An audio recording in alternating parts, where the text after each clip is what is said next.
Hello friends, mother cook চ্যানেলে সবাইকে স্বাগত। আজকে আমার রেসিপি পটলের দই ডাল। সম্পূর্ণ নিরামিষ রেসিপি, গরমের দিনে খুবই সহজ এবং সিম্পল সুস্বাদু রেসিপি পটলের দই ডাল। তো চলুন দেখতে থাকুন পুরো ভিডিওটি। পটলের দই ডাল বানাবার জন্য এখানে আমি এরকম সাইজে 10টা মতন পটল নিয়েছি। পটলটাকে আমি ভালো করে ধুয়ে রেখেছি। আর এখানে নিয়েছি হাফ কাপ মটর ডাল, হাফ কাপ টক দই নিয়েছি, 2টো টমেটো নিয়েছি, আর এখানে কিছু কাঁচা লঙ্কা নিয়েছি। পটলগুলোকে আমি পুরোটাই খোসা ছাড়িয়ে কেটে নেব, আর মটর ডালটা সেদ্ধ করে নেব, আর টমেটো কাঁচা লঙ্কা একসাথে আমি বেটে রাখবো।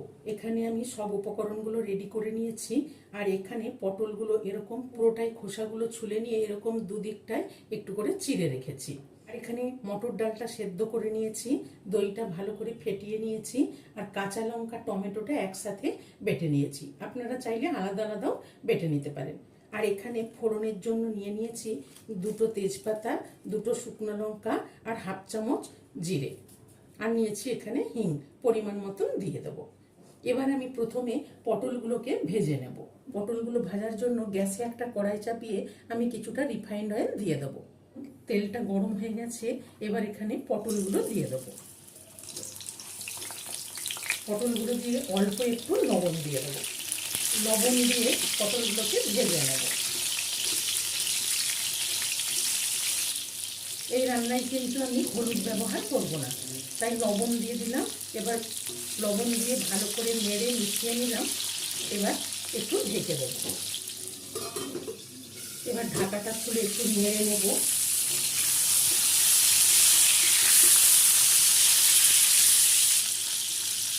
দেখুন পটলগুলো উল্টে দিলাম, আবার একটু ঢেকে দেব। এবার আবার ঢাকাটা খুলে দেখে নেব। দেখুন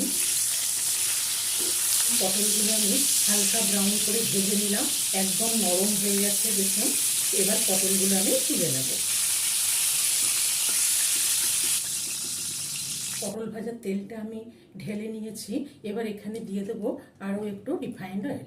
আরও 2 চামচ মতো রিফাইন্ড অয়েল দিয়ে দিলাম, আর 1 চামচ মতো ঘি দিয়ে দিলাম। তেল ঘিটা গরম করে নিলাম। এবার এখানে দিয়ে দেবো ফোড়নটা, তেজপাতা, শুকনো লঙ্কা, গোটা জিরে, আর দিয়ে দেবো 1 পিঞ্চ মতন হিং। 1/4 চামচ হিং দিয়ে দিলাম। দিয়ে ফোড়নটাকে একটু ভালো করে ভেজে নেব। ফোড়নটাকে ভালো করে ভেজে নিয়ে এবার এখানে টমেটো কাঁচা লঙ্কা বাটাটা দিয়ে দেবো।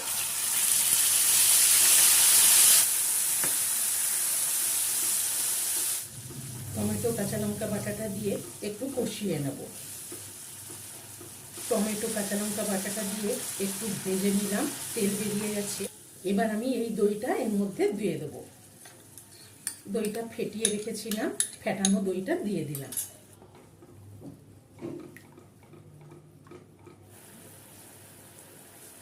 দইটা দিয়ে একটু কষিয়ে নেব। দইটা দিয়ে একটু কষিয়ে নিয়ে এবার এখানে দিয়ে দেবো পরিমাণ মতন 1 চামচ চিনি, আর এখানে স্বাদ মতন আরও 1 চামচ লবণ দিয়ে দেবো। দিয়ে নেড়ে আর একটু ভালো করে কষিয়ে নেব। দই দিয়ে লবণ মিষ্টি দিয়ে মশলাটা ভালো করে কষিয়ে নিলাম। এবার এখানে সেদ্ধ করে রাখা মটর ডালটা দিয়ে দেব। দিয়ে ভালো করে নেড়ে মিশিয়ে নেব।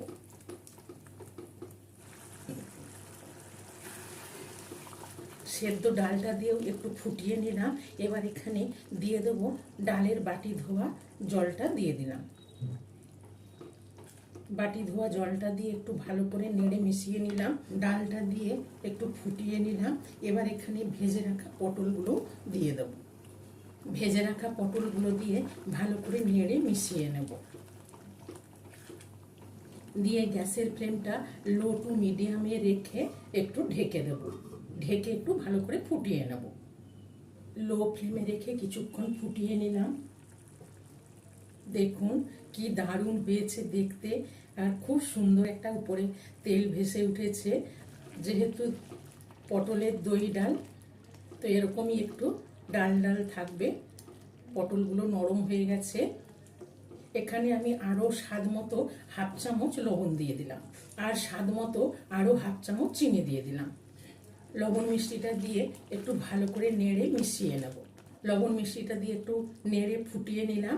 এবার এখানে দিয়ে দেবো গরম মশলার গুঁড়ো, স্বাদ মতন গরম মশলার গুঁড়ো দিয়ে দিলাম, আর দিয়ে দেবো হাফ চামচ মতন ঘি উপর থেকে। ঘি গরম মশলাটা দিয়ে নেড়ে মিশিয়ে নেব। ঘি গরম মশলাটা দিয়ে একটু নেড়ে মিশিয়ে নিলাম, আর একটু ফুটেও গেছে। এবার আমি গ্যাসের ফ্লেমটা অফ করে একটু ঢেকে দেব, যাতে ঘি গরম মশলার গন্ধটা ভালোভাবে মিশে যায়। 1 মিনিট ঢেকে রাখার পর খুলে দেখে নেব। দেখুন, পটলের দই ডাল একদম রেডি। খুব সুন্দর একটা গন্ধ বেরিয়েছে। তো চলুন এবার গরম গরম সার্ভ করে নেব। এই রেসিপিটি গরম গরম রুটি, ভাত সবের সাথেই সার্ভ করা যায়। এই পটলের দই ডাল রেসিপিটি ভালো লেগে থাকলে মাদার কুক চ্যানেলটিকে লাইক, শেয়ার এবং সাবস্ক্রাইব করার অনুরোধ রইল। পাশে থাকা বেল আইকনটা প্রেস করবেন। যখনই আমি নতুন কোনো ভিডিও আপলোড করব আপনাদের কাছে নোটিফিকেশন পৌঁছে যাবে। সুস্থ থাকবেন, ভালো থাকবেন।